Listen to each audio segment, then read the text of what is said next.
In 1917, they were the heroes of the revolution. By 1921, they were its victims.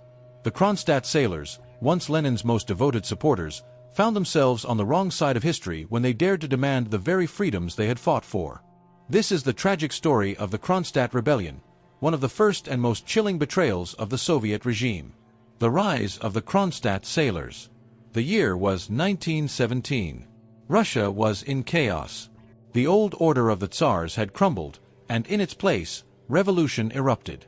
At the forefront of this upheaval were the Kronstadt sailors, fiercely disciplined, ideologically radical, and deeply committed to the Bolshevik cause.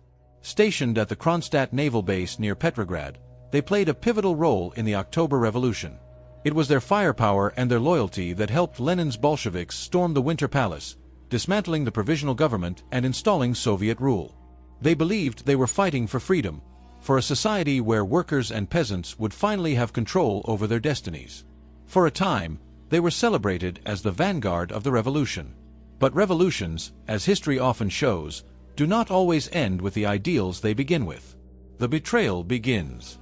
In the years following Lenin's rise to power, the utopia the Kronstadt sailors had envisioned never materialized. Instead, they watched as the Bolsheviks consolidated power through force, silencing dissent and ruling through terror. Free speech was abolished. Political opposition was crushed. The workers' councils, the Soviets, which had been the supposed foundation of the revolution, became nothing more than rubber stamps for Bolshevik rule. By 1921, the situation in Russia had become dire. The country was ravaged by civil war, famine, and economic ruin. The Bolsheviks had implemented a policy of grain requisitioning, forcibly taking food from peasants to feed the Red Army and urban workers. The result? Starvation.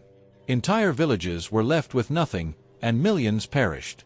It was in this climate of suffering and repression that the Kronstadt sailors made a decision that would seal their fate. The rebellion. In March 1921, the sailors at Kronstadt issued a manifesto demanding a return to the original promises of the revolution. Free speech for workers and peasants.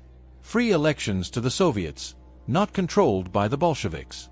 An end to grain requisitioning that starved the peasantry. An end to Bolshevik dictatorship. Their rallying cry was simple yet devastating: Soviets without Bolsheviks.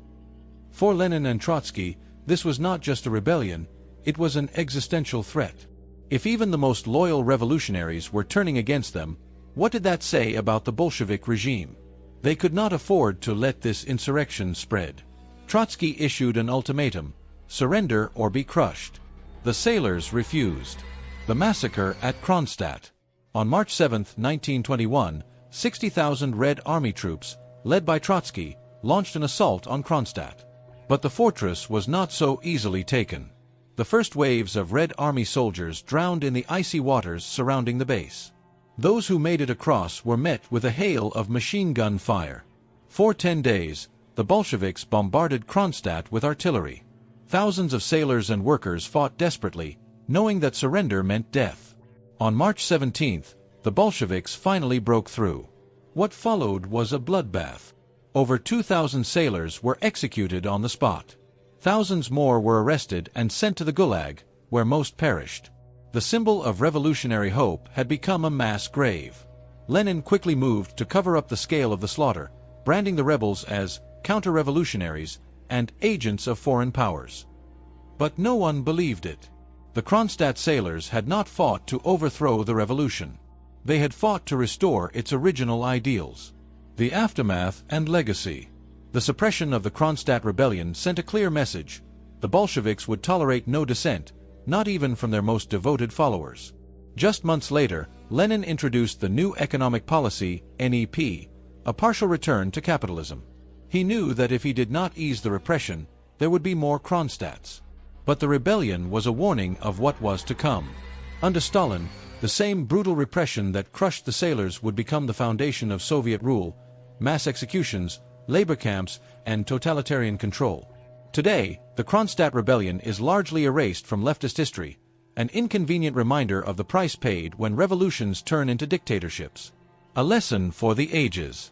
The Kronstadt sailors fought not against the revolution but for the revolution, for the freedom they had been promised. Instead, they were betrayed, silenced, and slaughtered. Their story stands as a warning to the world. Revolutions that promise freedom often bring dictatorship instead. History remembers the Kronstadt sailors, not as rebels, but as martyrs of a dream that was never meant to be.